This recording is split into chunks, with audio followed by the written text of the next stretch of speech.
Hello everybody from 38 degrees hot steamy Spain. Hello, this is Frida. Hello Frida.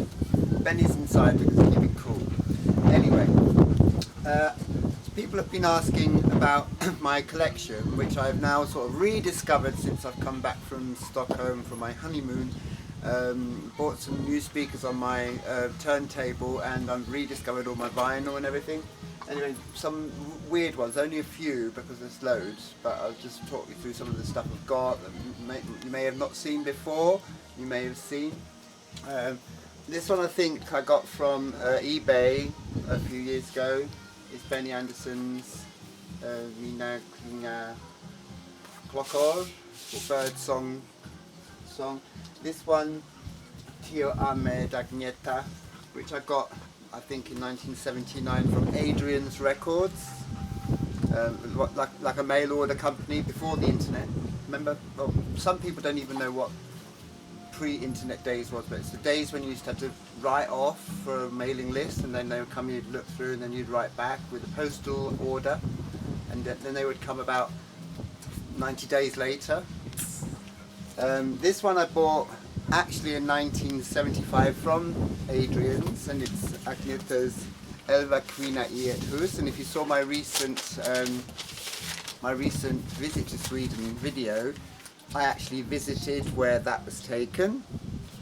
I've got photographs and everything. It's in Mariajoget. This one I bought, again, all these came from Adrian's Records in about 1977 or 8. They were still available. So LPs back then used to get deleted, but if they sold well, they were continued. Agneta, Anni-Frid EMI, quite rare I think, 1971-ish album. Again, I bought it in about 76, 77 when I had a wee bit of pocket money. This one I bought, this one is in pristine condition. It's Agneta's first ever album, just called Agneta Falskup.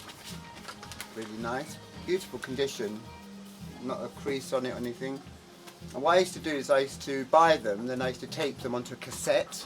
Cassette are these things that you used to buy and you put in and rewind and everything, which I haven't got a cassette player anymore, but I'm going to get one. Agneta Volume 2, which has got my favourite track on it, Senor Gonzalez, Senor Gonzalez. Frida Ensam I bought in 1976, again from Adrian's, which has got the Swedish version of Fernando on it. This one. More Agneta ones. I think these ones I got a few years later. I'm not sure what that is. Yeah, Som Jagar. Maybe I don't know. I'm not Swedish, so. And then 1986, there's a 12-inch that I just happened to be in Our Price Records, when there used to be record shops on the corner of a high street. They used to go in through the door and you'd go like that with the records, and then you'd pick one up, you take it to the counter, they'd go round the back, bring it out, you go and buy it, put it in the bag, get on the bus and go home and play it, you know, rather than download, boring. Gemini, Just Like That, which is the elusive song that there's very much controversy on the moment at Facebook about whether the original ABBA version should be released at all. I'm not sure whether it will ever, but there you go. And then these ones I got years later, in about 2000s. I bought Hootenanny Singers. Hootenanny Singers, really good condition. I mean, this one is on Polar, original label. I don't know what they're doing, thinking about. Which one's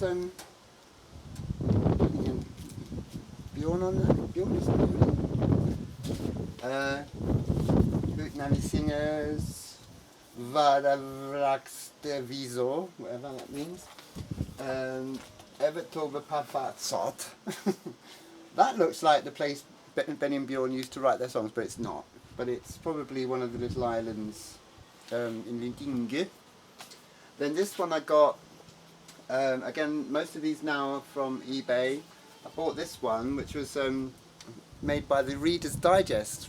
Bearing in mind, in the 1980s, nobody wanted to know ABBA. So ABBA songs, I think, were going cheap in a way. So they were making compilations, and so you got weird sort of releases with anything on them really. I mean, it's got Waterloo, Tropical Loveland, Hole in Your Soul, Dum Dum Diddle are on this one, and there's like is it four records, five records. It's got a guarantee for some Reader's Digest. Really weird, that one, quite rare. Anyway, it's closed now. This one I remember buying back in 1976ish again from Adrian's, and this was really weird. This one I think is it's an East German. Let me have a look. I think Germany. I think it's an East German, and this one was a really weird.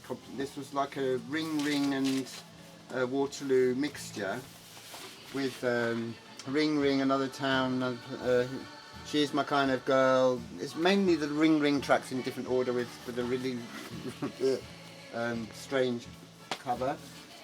This is I think it's a bootleg because it's a picture disc, which again I don't think they never. This is I think it's Brazilian. Come out. It's all in Portuguese. That one. Then this one I remember I also bought round about 76ish from Adrian's is Honey with again the Ring tracks all in different order but with a new logo, so that must have been after 76, about 77 I must have bought that. Really weird. Again, it's got the little pot of honey from there repeated on there. Really strange.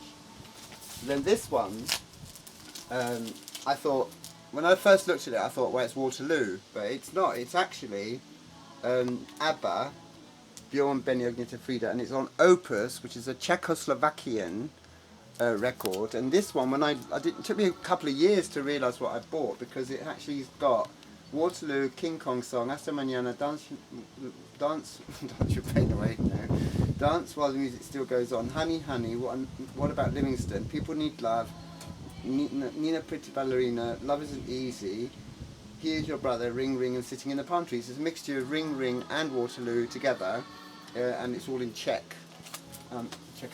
This one is from Sweden, and this one has got all the greatest hits, and whereas in the UK most of the world got that run like that, this one was like that, and this one hasn't got Fernando on it. It's only got Up to Waterloo. Rare, and it's on, I think it's on the newer Polar label, that one, and then try to put them back in the correct order and look after them. This one I bought in 1976, and this was one of the first issues of ABBA's Greatest Hits, again without Fernando on it. Really weird. But this one was the one that then went on to be the #1 selling album of 1976, outselling Simon and Garfunkel. And this one had all the tracks except Fernando. And then Fernando was added on when it became a hit with a reissue. This one is from Australia. It's ABBA Arrival, but then it's a gatefold, which in the UK or rest of the world you had this on the inside, and it was just a single sleeve, but this became a gatefold in Australia, and it had Fernando tucked in the middle of side 2, which on all the other issues Fernando wasn't on this album because it had been on the Greatest Hits. Voulez-vous, this one is red vinyl, lovely, from France. I mean, these were really quite rare to get. I mean, I had to get these all from Adrian's Records, and I spent fortunes, and I need to get 75p a week pocket money. So I was, when I was doing all this, I was 15. Voulez-vous. Now this one I bought years later because I remember going to Record Room in St Albans and buying Voulez-vous, the normal album, which was £3.79, and this was like £5.99, and I couldn't afford it, so I didn't buy it. But this I bought years later, and I paid £120 for it. And these ones I got from Adrian's Records, 1979. It's a red vinyl Voulez-Vous, and this one plays at 33 RPM. Don't know why, but most 12 inches played at 45. And then this one is a strange one because it's got a French cover. So I bought this on eBay, and then this has got blue vinyl, but then it's got Epic yellow or orange, which I thought was a bit strange to have. But that's got Does Your Mother Know and Voulez-Vous normal, no extended versions on that one, but that's really rare. There's an Angel Eyes red and yellow vinyl, which I think one of each was made. This is last one I've got for now is Gracias por la Música on Septima, and it's a red vinyl. So those are a few of my rare collections, part of my collection, and then I've got like other ones after that. Maybe I'll do another clip talking about some of the ones that I've got then. So there you are. Goodbye. Thank you.